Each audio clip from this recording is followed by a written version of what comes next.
nilang magkahati-hati. Ang atensyon dito ng Aurora mukhang sorpresa mula dito sa SRG at nagulat na si Siggy Boom.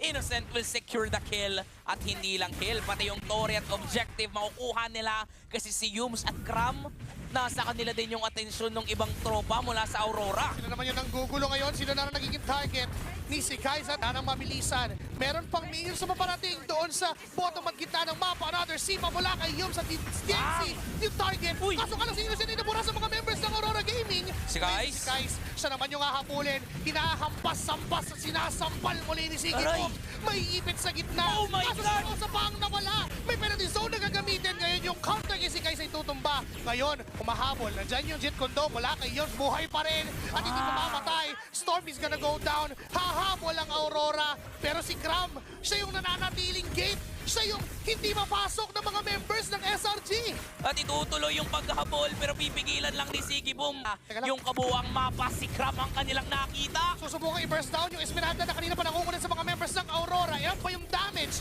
Yes, sir. Mawawala yung XP laner ng... Kung ikaw yung Aurora, dapat Ayun na mag-force ka sipa. ng play.